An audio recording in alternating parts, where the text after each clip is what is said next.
hari ini adalah membereskan luka masa lalu. Di sini kita tahu bahwa Tuhan itu deal dengan yang tidak kelihatan. Karena kalau ngomong luka masa lalu itu terjadinya di dalam hati kita, di dalam jiwa kita. Kalau lukanya di dalam tubuh langsung kelihatan kan, ouch gitu ya. Langsung kita bisa langsung obatin. Tapi luka di dalam hati siapa yang tahu? Cuma Tuhan yang tahu. Dan Tuhan akan deal dengan luka yang tidak kelihatan itu. Kenapa? Karena luka itu tidak bisa sembuh dengan sendirinya Bapak Ibu Saudara. Luka itu tidak akan sembuh hanya dengan kita berkata biarlah berjalan seiring dengan waktu. Nanti saya lupa sendiri, nanti luka itu akan sembuh sendiri. Kebenarannya adalah luka itu tidak akan sembuh sendiri. Hanya Allah yang bisa menyembuhkan luka di dalam hati kita itu. Atau ada orang yang menutupinya dengan performa, kesibukan, bahkan giat melayani Tuhan. Iya, itu menyenangkan hati Tuhan, tapi tetap yang Tuhan mau bukan pelayanan kita, yang Tuhan mau bukan performa kita, yang Tuhan mau adalah hati kita sembuh. Yang Tuhan mau adalah Anda dan saya. Bukan pelayanan kita semata-mata. Karena itu Tuhan akan deal dengan ini. Kita lihat firman Tuhan di dalam Mazmur 147 ayat yang ketiga dikatakan begini. Ia menyembuhkan orang-orang yang patah hati dan membalut luka-luka mereka. Tuhan ahlinya. Hanya Tuhan yang bisa benar-benar memulihkan dan menyembuhkan setiap luka yang ada di dalam hati kita dan jiwa kita. Manusia bisa memberikan counseling, memberikan kata-kata menguatkan. Tapi hanya Tuhan yang bisa menyembuhkan. Karena itu bagian kita apa? Kesembuhan luka batin bagiannya Tuhan. Bagian kita apa? Yang pertama bagian kita adalah mengaku di hadapan Tuhan. Kita lihat lagi Mazmur 109 ayat 22 katakan begini. Ini Daud yang bilang ya. Sebab sengsara dan miskin aku dan hatiku terluka dalam diriku. Raja Daud tidak malu mengakui di hadapan Tuhan bahwa aku terluka, hatiku terluka di dalam diriku. Enggak apa-apa, kadang kita kalau di depan orang, kita agak jaga image. Enggak gampang untuk kita bilang kita terluka. Malah justru jangan sembarangan cerita sama orang. Karena belum tentu orang itu bisa menolong kita. Cara terbaik, langkah pertama, kalau kita mau benar-benar sembuh dari setiap luka adalah datang kepada Tuhan dan mengaku dengan rendah hati berkata, hatiku terluka di dalam diriku. Dan ini bukan hanya seolah-olah wah sentimental ya, hanya wanita yang bisa lakukan ini. Enggak. Daud ini pria gagah perkasa, seorang raja pemimpin. Tapi kerendahan hatinya di hadapan Tuhan berkata, hatiku terluka di dalam diriku menyenangkan hati Tuhan. Kemana Anda akan bawa luka itu? Bukan kepada orang-orang kiri kanan. Bukan berkata aku ini bahagia kalau kamu berubah. Bukan. Bawalah ke tempat yang tepat, yaitu di dalam hadirat Tuhan kepada Allah yang menciptakan hati kita itu. Berkata, Tuhan, hatiku terluka. Tuhan, aku sedih karena orang itu begini. Tuhan, hatiku marah karena orang itu begini. Tuhan, aku diperlakukan gak adil. Hal-hal yang bisa membuat luka di hati kita itu adalah contoh-contoh yang baru saya sebutkan. Penolakan, dipandang sebelah mata, direndahkan, diperlakukan tidak adil. Bahkan ada kejadian-kejadian gak, bahkan tanpa sadar kadang itu orang-orang terdekat kita yang lakukan. Kalau orang cuma numpang lewat, papasan sama kita, nabrak kita atau gak sengaja tabrak kita, kecelakaan bikin kita luka. Atau orang gak sengaja ngucapin kata-kata kasar sama kita di jalan karena kita nyetirnya kurang ini, kita nggak akan terluka. Yang mudah melukai kita justru orang-orang dekat kita. Berapa banyak dari kita itu yang grow up, yang bertumbuh dewasa, masih mengingat 1-2 kalimat perkataan orang tua kita yang begitu menyakiti kita. Berapa banyak kita tumbuh dewasa dengan memori yang tidak bisa kita lupakan. Bagaimana perlakuan orang-orang terdekat kita menyakiti kita. Maka orang-orang yang terdekat dengan kita inilah yang berpotensi memang melukai kita. Baik itu orang tua, anak dengan orang tua. Bukan cuma orang tua melukai anak, bahkan anak pun bisa melukai hati orang tua. Kakak dengan adik mungkin bermusuhan, ada satu clash masalah tertentu. Akhirnya luka, hubungan jadi tidak pernah sama lagi.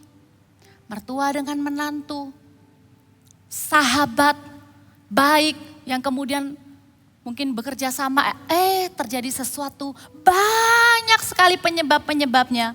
Tapi ciri-ciri luka itu meninggalkan ciri-ciri yang sama di dalam diri seorang. Ciri-cirinya apa orang-orang yang terluka itu? Orang-orang yang terluka itu biasanya akan mudah tersinggung. Cepat sekali untuk marah. Kemudian antara minder sekali, tidak percaya diri, atau jadi sombong sekali. Misalnya pernah direndahkan, begitu punya kemampuan sedikit jadi sombong. Apa-apa bisa selesai dengan uang. Apa-apa dipikirnya bisa selesai dengan kuasa. Kalau Anda temukan orang-orang yang seperti ini, bisa dipastikan jangan-jangan itu bukan hanya sekedar karakter buruk yang perlu diubahkan. Jangan-jangan hatinya terluka. Kenapa ada orang itu bisa begitu kasar? Bisa begitu tega menghancurkan karakter orang lain. Begitu takut gagal. Begitu menyia-nyiakan setiap kesempatan yang kita pikir seharusnya orang itu bisa ambil. Tapi kenapa orang itu gak mau? Atau kata-katanya negatif. Ujungnya itu menyebarkan kebencian. Ini ciri-ciri orang yang masih terluka di dalam dirinya. Bagian kita bukan menghakimi orang itu. Kalau kita ingat, oh ada orang yang seperti itu. Bukan tiba-tiba di telepon ya. Lu dengerin ya kata pendeta yang khotbah tadi, lu lagi sakit hati. Enggak ya, nanti orangnya jadi sebel. Enggak ada. Tapi ayo kita evaluasi diri sendiri. Nanti di bagian terakhir kita akan temukan peran kita apa. Gitu ya. Mengaku di hadapan Tuhan adalah awal dari pemulihan itu sendiri. Dengan kita mengaku, kita itu sudah bebas dari satu lagi masalah hati, yaitu mental korban. Dengan kita mengaku di hadapan Tuhan berkata, Tuhan aku terluka, tolong aku Tuhan. Kita sudah bebas dari sebuah penyakit baru gitu ya yang muncul dari orang-orang yang terluka itu adalah mental korban. Mental korban tuh gimana sih? Mental korban tuh nyalahin orang lain. Aku ini yang paling kasihan. Waktu kita ngaku sama Tuhan, kita tahu kesembuhan luka hati kita, jawabannya bukan ada pada orang lain. Kita tidak menyalahkan orang lain atas kebahagiaan atau ketidakbahagiaan kita. Tapi kita tahu, kita datang kepada Tuhan yang benar-benar memang peduli dengan hati kita. Tepat sasaran. Kita tidak lagi punya mental korban yang menuntut orang lain untuk berubah dulu. Tapi kita ambil action, ngaku dulu di hadapan Tuhan. Kemudian yang kedua, bagian kita adalah mengusahakan perdamaian. Saya tahu ini tidak mudah gitu ya. Di Roma 12 ayat yang ke-17 sampai 18 dikatakan begini. Janganlah membalas kejahatan dengan kejahatan. Lakukanlah apa yang baik bagi semua orang. Jelas ya di poin ini, orang yang terluka datang ke Tuhan. Usahakan perdamaian supaya kita tidak dengan sengaja nanti melukai orang lain lagi. Dan ayat 18 dikatakan sedapat-dapatnya kalau hal itu bergantung padamu, hiduplah dalam perdamaian dengan semua orang. Perhatikan kata sedapat-dapatnya. Kalau itu tergantung kepadamu artinya kalau memang masih bisa diperjuangkan, ambil bagian untuk mengusahakan perdamaian. Nggak usah bingung siapa benar, siapa salah. Siapa yang meresponi hati Tuhan, itu yang akan dipakai Tuhan. Tuhan itu adalah Tuhan yang memperdamaikan. Bukan cuma Tuhan rindu kita berdamai dengan Dia secara pribadi melalui Tuhan Yesus.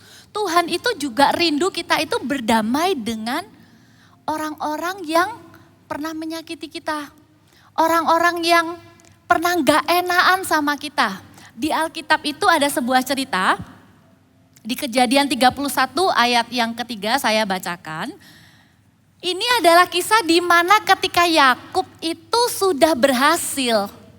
Dia sudah punya istri, banyak anak-anak, hartanya juga sudah banyak. Sepertinya seolah-olah tinggal dipakai Tuhan lah untuk tahap yang selanjutnya. Tapi di dalam perjanjian Tuhan dengan Yakub itu, di dalam pemakaian Tuhan dalam hidup Yakub itu ternyata ada intermesonya. Yang kadang kalau kita pikir ya, kalau nggak usah ada bagian ini kan nggak apa-apa aja. Hidup akan tetap berjalan. Yakub akan terus dipakai Tuhan. Ceritanya dengan Yusuf dan lain-lain itu tidak ada hubungannya dengan peristiwa ini. Tapi peristiwa ini ada di hati Tuhan. Ini rencana Tuhan, ini kerinduan Tuhan, yaitu apa?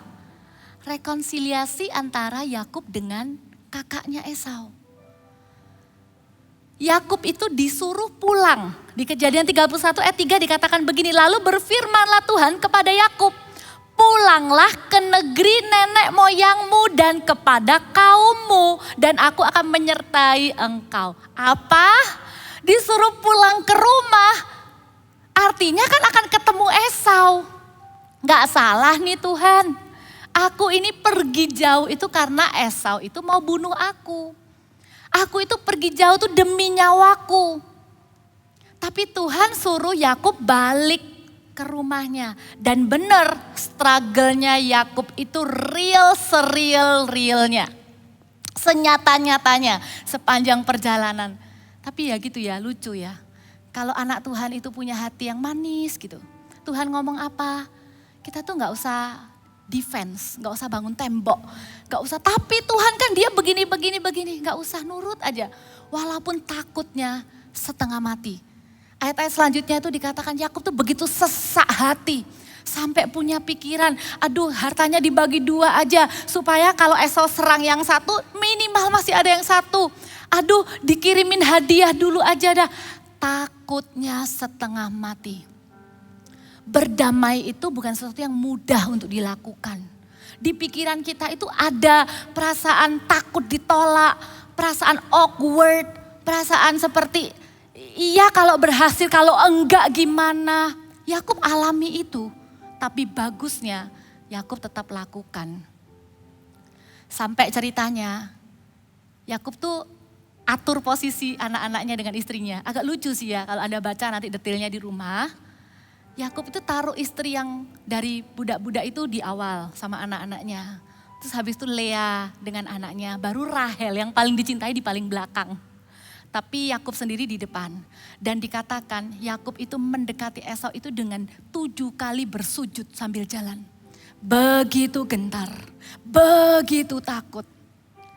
Tapi Anda perlu tahu, kalau rekonsiliasi itu adalah idenya Tuhan. Kalau kerinduan untuk memperdamaikan kita dengan orang lain itu adalah idenya Tuhan, berarti Tuhan juga bekerja di sisi yang satunya. Berarti Tuhan juga sudah mempersiapkan orang itu. Berarti Tuhan juga sudah mengubah hati orang itu. Jangan pernah melabel dan berkata orang tuh enggak bisa berubah. Jangan pernah. Hanya Tuhan yang berhak menghakimi orang. Selama nafas masih ada, orang masih bisa berubah. Karena masih ada Tuhan. Kita akan kaget. Bayangin ya, ketakutannya Yakub begitu besar.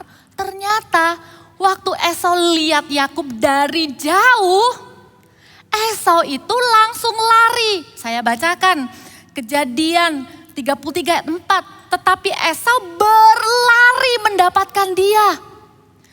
Didekapnya dia, dipeluk lehernya, diciumnya dia, lalu bertangis-tangisanlah mereka. Semua bayangan buruk yang ada di pikiran Yakub tidak ada yang terjadi. Bahkan Esau tuh lari. Esau tuh bukan begini. Datang juga ya lu ya, sini. Minta maaf dulu. Enggak. Esau itu langsung memeluk. Memang tidak banyak kejadian yang menyatakan pemakaian Tuhan atas Esau. Tapi dari ayat ini kita bisa belajar juga dari Esau. Kalau kita adalah pihak yang disalahi. Kalau kita tahu orang itu dengan takut-takut mau berdamai dengan kita. Jangan jual mahal. Orang itu mungkin basa-basi, sudah lama gak pernah kontak, tiba-tiba kontak. Apa kabar? Maukah kita punya respon seperti Esau? Maukah kita punya respon sebagai umat pilihan Tuhan yang penuh dengan kasih di dalam hatinya? Untuk berlari, memeluk, dan tidak menghakimi saudara kita. Nggak enak loh ada dalam posisi bersalah. Nggak enak. Walaupun kita ada di posisi yang benar. Detik ada pintu rekonsiliasi yang Tuhan bukakan. Pilihlah untuk meneladani Esau. Amin. Dan apa yang Yakub lakukan ini berdampak besar. Bukan hanya kepada keluarganya sendiri. Saya senang sekali baca ayat-ayat selanjutnya di mana akhirnya Yakub dan Esau itu bisa menguburkan Ishak ayahnya. Bayangkan kalau Yakub tidak mendengarkan Tuhan untuk pulang dan berrekonsiliasi. Maka sampai akhir hidup Ishak tidak pernah melihat Yakub. Kebahagiaan orang tua terbesar adalah ketika melihat anaknya itu rukun, saling mengasihi, dan ada di detik-detik kematiannya. Esau dan Yakub itu menguburkan Ishak ayahnya. Indah. Walaupun pernah ada gejolak, siapa sih yang gak punya masalah? Siapa sih yang gak pernah ngalamin masalah yang begitu besar sampai akhirnya gak tahan, terpisah? Ingatlah bahwa Tuhan menginginkan kita berdamai. Reconciliation, it's God's idea. Dan ada baiknya juga buat kita, bukan hanya untuk keluarga kita. Ingat Bapak Ibu Saudara, kita punya generasi di bawah kita. Kita punya anak dan cucu. Saya pernah dapat sebuah janji Tuhan. Di waktu 2018, waktu kita berdoa. Waktu itu habisnya Children Ministry Conference. Saya dapat sebuah gambaran. Gambarannya agak serem. Saya melihat gambaran luka yang menganga dan masih fresh. Dan darahnya itu segar. Seperti daging itu tersayat seret dengan besar gitu ya. Tapi kemudian seperti ada tangan tidak kelihatan yang mengoperasi luka itu sempurna menutup kembali, tidak ada bekasnya. Dan waktu itu Tuhan dengan jelas bilang begini, aku akan memulihkan luka antar generasi. Kalau kita generasi terdahulu bisa membereskan luka di masa lalu kita, kalau kita ini bukan lagi orang yang terluka, maka kita tidak akan melukai generasi di bawah kita. Cara kerjanya bukan begini. Misalnya papa kita tuh keras banget sama kita, mungkin cenderung kasar. Kita sampai ingat kata-kata yang mungkin gak enak gitu ya. Waktu kita besar kita masih bawa. Terus kita bilang gini, nanti kalau aku jadi orang tua, aku akan sayang banget sama anakku. Aku akan berbeda sama orang tuaku. Dengarkan, selama luka itu tidak dibereskan tanpa sadar, Anda akan melakukan hal yang sama dengan apa yang orang tua Anda lakukan kepada Anda. Apa yang Yakub wariskan kepada anaknya, kita bisa lihat dengan jelas bagaimana Yusuf dengan mudah rekonsiliasi dengan saudara-saudaranya. Tidak dihukum dulu saudaranya. Tidak ada penghakiman. langsung dipeluk, diterima dan lain-lain. Dari mana Yusuf belajar? Anda perlu baca bahwa ketika Esau dan Yakub itu berpeluk-pelukan dan menangis, Esau tuh nanya, ini siapa? Alkitab katakan, Yakub kenalkan, inilah anak-anakku. Dan di situ dikatakan di dalam Alkitab, mendekatlah juga Lea beserta anak-anaknya dan mereka pun sujud. Kemudian mendekatlah Yusuf beserta Rahel dan mereka juga sujud. Sebuah teladan yang tidak akan Yusuf lupakan. Papaku berdamai dengan kakaknya. Itu yang membuat Yusuf punya kekuatan untuk menjadi pembawa damai bagi generasinya juga. Amin Bapak Ibu Saudara. Apa yang akan kita wariskan bagi generasi selanjutnya? Jangan sampai luka kita di masa lalu menciptakan luka-luka baru. Kita tidak beres. Dengan keluarga utama kita bawa luka itu dalam pernikahan kita lukai pasangan kita lukai anak-anak kita. Tanpa kita bermaksud demikian. Kalau Tuhan memberikan dorongan untuk kita mengusahakan perdamaian, ini sekarang adalah waktunya, ini adalah harga yang harus kita bayar. Berdamai dengan orang-orang yang menyakiti kita atau kita tahu kita pernah menyakiti orang itu. Setiap kita pasti punya. Dan dari waktu ke waktu Tuhan akan tuntun. Tidak pernah ada posisi setinggi apapun, tidak pernah ada keberhasilan seberhasil apapun yang membuat seseorang bisa lepas dari tanggung jawabnya untuk berdamai dengan orang lain. Tidak ada. Tidak ada. Yang menghalangi itu hanyalah apa? Pride.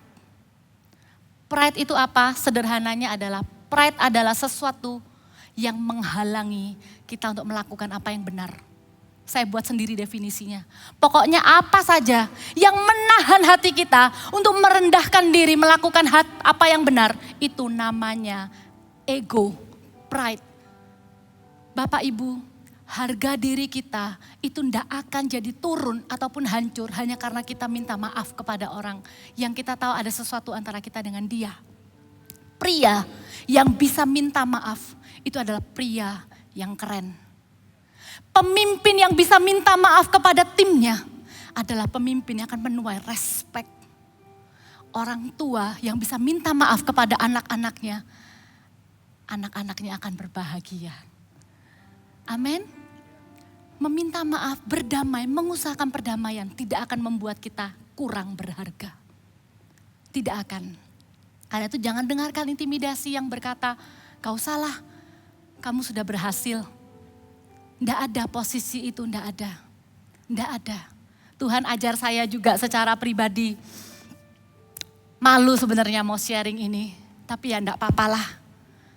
Satu ketika saya pelayanan di sebuah kota, saya adalah pengkhotbahnya gitu ya. Bisa dibilang kalau jadi pengkhotbah itu orang-orang pasti sangat memperhatikan gitu ya.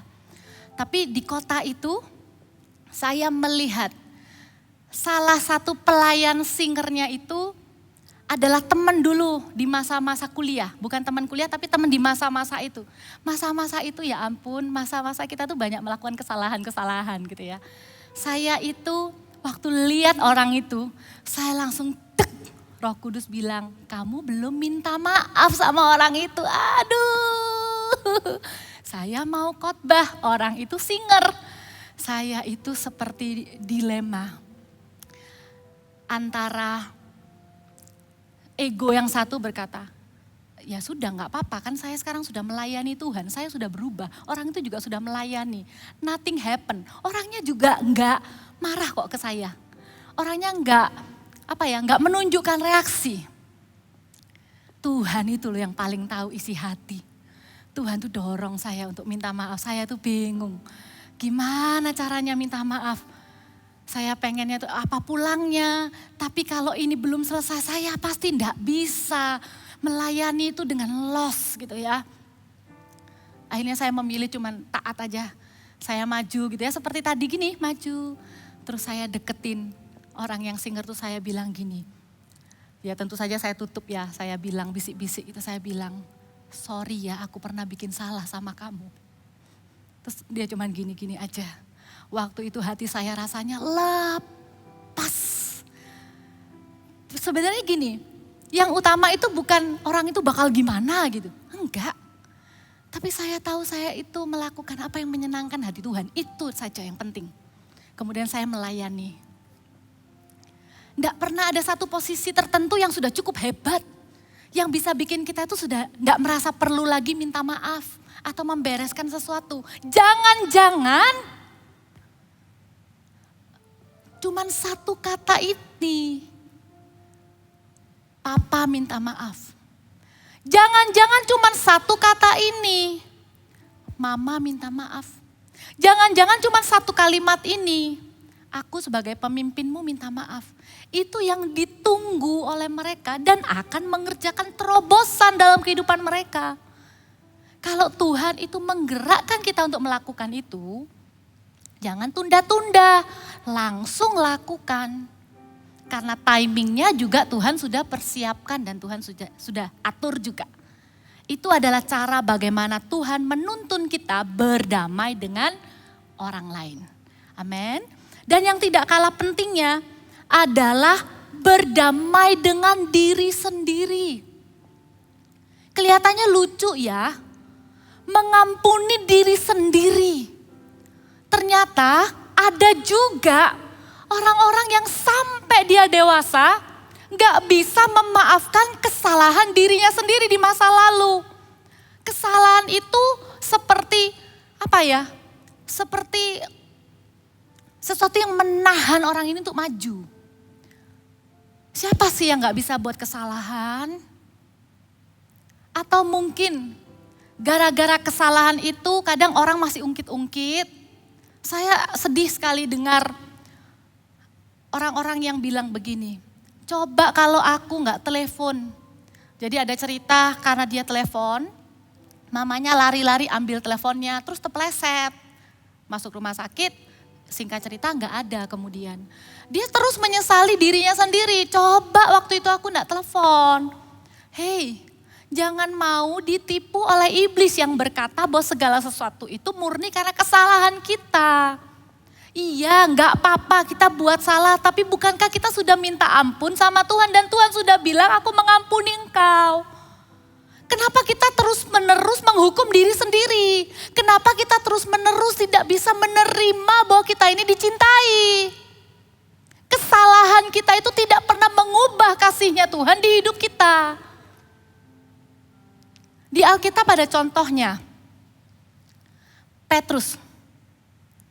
Kalau Petrus itu cuma sekedar slip tongue atau salah ngomong, mungkin kita bisa bilang sedihnya ya gak seberapa.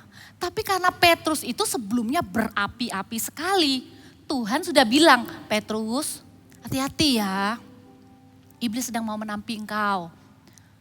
Nanti kamu akan menyangkal aku 3 kali. Petrus bilang begini, sekali-sekali tidak, sampai mati pun tidak. Tuhan cuma diem aja. Tapi kenyataannya Petrus melakukannya. Bahkan Alkitab katakan Petrus tuh sampai mengutuk loh. Bukan cuma sekedar bilang gak kenal. Tapi Petrus tuh sampai mengutuk. Dan ketika ayam berkokok, bukan ayam kokoknya gak 3 kali ya. Nyangkalnya yang 3 kali gitu ya. Setelah ayamnya berkokok, Petrus langsung sadar, aduh aku sudah menyangkal. Maka dia menangis dengan sedihnya. Tapi lihat apa yang Yesus lakukan. Setelah Yesus bangkit dan menampakkan diri kepada Petrus. Yesus enggak pemberesan. Tuh kan sudah tak bilangin kan. Kamu gimana? Jangan diulangi lagi ya. Enggak. Kasih Bapa itu mengasihi Bahkan sebelum kita itu minta maaf. Waktu Tuhan ketemu Petrus, Tuhan tuh bilang begini, Petrus anak Yohanes, Simon anak Yohanes, apakah engkau mengasihi aku? Petrus dengan malu-malu bilang, Tuhan aku mengasihimu. Lihat ya, Tuhan itu memberi kepercayaan. Gembalakanlah domba-dombaku. Anda harus tahu Anda itu sudah diampuni. Kesalahan Anda itu sudah tidak diperhitungkan lagi. Anda itu justru dipercayai. Hari Selasa tanggal 3 Februari, saya catat karena itu begitu kuat. Saya tidak sedang mempersiapkan apa-apa, hanya sedang menyembah dan berdoa.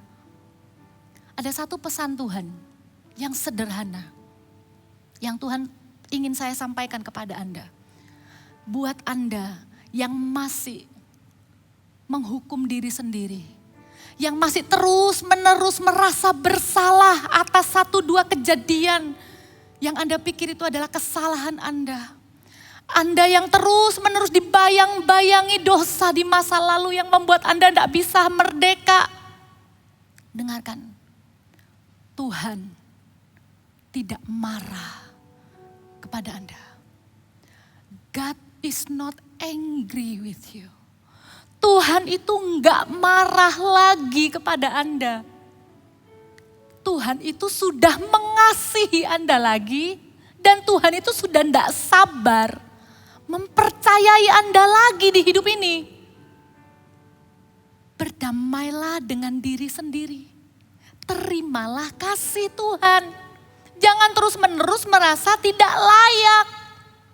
Jangan terus-menerus menghukum diri sendiri. Terimalah kasih Tuhan. Bersama-sama dengan kepercayaan baru yang Tuhan akan berikan buat setiap kita. Amin. Ada satu janji Tuhan, dikatakan di Yesaya 43, 18-21, kita baca sama-sama. Berkat dari orang yang membayar harga untuk membereskan masa lalu itu apa? Kita baca dulu ayatnya. Firman-Nya, janganlah ingat-ingat hal-hal yang dahulu. Dan janganlah perhatikan hal-hal yang dari zaman purbakala. Lihat, aku hendak membuat sesuatu yang baru. Yang sekarang sudah tumbuh. Belumkah kamu mengetahuinya? Ya, aku hendak membuat jalan di padang gurun dan sungai-sungai di padang belantara. Binatang hutan akan memuliakan aku, serigala dan burung unta, sebab aku telah membuat air memancar di padang gurun dan sungai-sungai di padang belantara untuk memberi minum umat pilihanku. Umat yang telah kubentuk bagiku akan memberitakan kemasyuranku. Dari ayat yang kita baca barusan, saya bisa dapatkan 3 poin sederhana kalau Anda mau catat ya.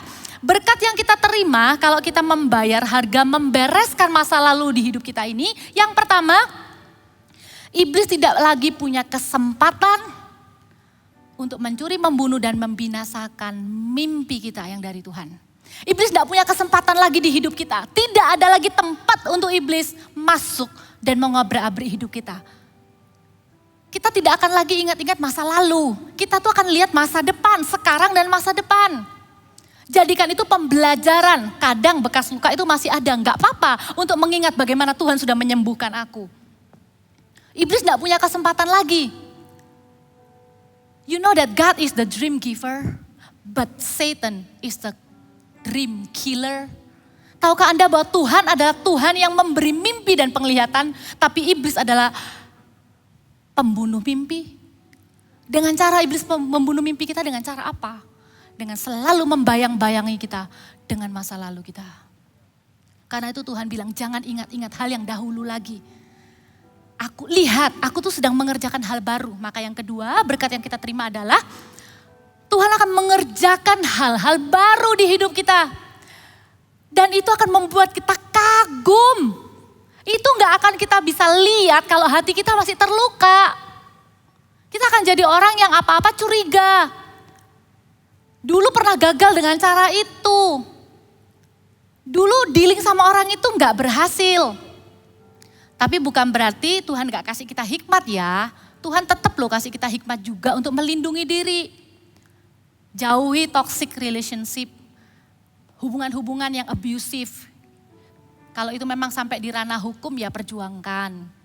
Tapi ini bicara tentang luka hati. Kalau ada bagian kita, ayo bereskan karena Tuhan akan mengerjakan hal baru di hidup kita. Amin. Tuhan akan pertemukan kita dengan orang yang tepat. Kalau dulu pernah punya pasangan terus terluka, bukan berarti seumur hidup kita akan sendirian. Bereskan luka itu supaya kita bisa menemukan, bisa melihat Tuhan itu mengerjakan hal baru. Ada pasangan baru, ada calon baru yang Tuhan akan berikan buat kita. Jangan menutup diri karena trauma. Dan yang ketiga, berkat apa yang kita terima, Tuhan akan mengurapi dan memakai kita. Setiap orang yang terluka kemudian disembuhkan akan menjadi kesaksian bagi orang-orang yang mengalami luka yang sama. Pesan ini adalah untuk setiap kita yang segera akan membereskan luka kita. Atau kita yang sama sekali, aku sudah lama beres. Ada satu ayat terakhir, dikatakan begini di Yesaya 61 ayat 1 sampai 2. Roh Tuhan Allah ada padaku. Oleh karena Tuhan telah mengurapi aku. Ia telah mengutus aku untuk menyampaikan kabar baik kepada orang-orang sengsara. Puji Tuhan. Gereja kita sudah lakukan ini bersama-sama. Kemarin lewat saat teduh bersama apa kata Alkitab tentang neraka. Kita sudah sampaikan kabar baik. Banyak orang yang sudah terima Tuhan Yesus. Dan memberi diri dibaptis. Hari ini setelah ibadah, jam-jam setelah ibadah pasti banyak baptisan. Harus reservasi supaya diatur waktunya. Dan kalau ada Anda yang baru pertama kali menerima kabar baik itu, Anda baru pertama kali datang ke rumah Tuhan di tempat ini, jangan langsung pulang. Mampir dulu ke Welcome Lounge. Karena apa? Ada tahap selanjutnya yang Tuhan mau kerjakan. Waktu Tuhan mengurapi gerejanya, waktu Tuhan mengurapi kita untuk menyampaikan kabar baik, itu juga dilanjutkan dengan dan merawat orang-orang yang remuk hati. Kita ini gereja Tuhan dipanggil untuk merawat mereka yang hatinya terluka, bukan menghakimi. Merawat itu artinya apa? Kita yang membawa orang ini dekat sama Tuhan. Kita yang menunjukkan kasih, yang karena yang menyembuhkan itu Tuhan. Kita cuma bisa bantu merawat. Yang menyembuhkan luka itu adalah Tuhan. Karena itu kita ini enggak mau. Kita tuh sayang. Begitu ada orang terima Tuhan Yesus gitu ya, dilawat Tuhan. Kita rindu orang itu dibaptis. Karena dengan dibaptis artinya apa? Jangan sampai salah ya. Banyak orang tuh berpikir gini, kalau aku udah cukup baik baru dibaptis, salah. Justru orang itu butuh baptisan untuk sebagai deklarasi iman percayanya. Dan baptisan itu juga adalah untuk memohonkan hati nurani yang baik kepada Tuhan. Alkitab katakan seperti itu. Karena itu bukan tunggu sempurna. Karena itu ada orang yang kalau kita melihat saudara seiman gitu ya. Keluarga kita rindu mereka bisa percaya Yesus, mereka bisa dibaptis dan jangan sendirian lagi. Anda dan luka Anda itu jangan di tempat tersembunyi. Ada sebuah komunitas yang siap merawat luka hati Anda. Di gereja Mawar Sharon namanya Connect Group. Kalau Anda selama ini masih sendirian, terus merasa sendirian, Anda terluka. Kami undang Anda bergabung. Kalau Anda yang hadir di ruangan ini langsung aja ke Welcome Lounge. Cari tahu gimana caranya bisa bergabung dalam Connect Group. Tapi kalau Anda yang live streaming, Anda bisa tuliskan di kolom chat #JG. Nanti akan ada tim yang approach Anda. Jangan mau sendirian. Ada orang percaya yang diberi mandat oleh Tuhan untuk merawat orang-orang yang terluka. Gereja itu seperti rumah sakit. Kalau Anda terluka, jangan justru menjauhi rumah Tuhan. Loh, yang melukai aku justru orang percaya. 1-2 oknum saja. Jangan karena itu Anda menolak kasih karunia yang Tuhan sediakan di dalam rumah Tuhan. Selalu berikan ruang untuk Tuhan bekerja dalam kehidupan setiap kita. Amin. Anda yang tahu, puji Tuhan, aku sudah bebas, aku sudah mengalami pemulihan di CG, saya banyak dengar kesaksian pasangan yang berantem hampir bercerai. Enggak jadi, sekarang mereka melayani, menguatkan pasangan-pasangan supaya enggak mudah dan iblis tidak diuntungkan karena luka-luka itu. Kita bergandengan tangan, enggak sempurna memang saya tahu. Tapi kita berusaha semaksimal mungkin untuk merawat setiap orang yang terluka. Maukah Anda bersama-sama dengan gereja? Andalah gereja Tuhan. Kita usahakan yuk semaksimal mungkin. Lewat perkataan kita, lewat sikap kita. Kita tidak menimbulkan luka baru dalam kehidupan orang-orang. Justru kita dipanggil untuk merawat orang-orang yang terluka itu. Amin.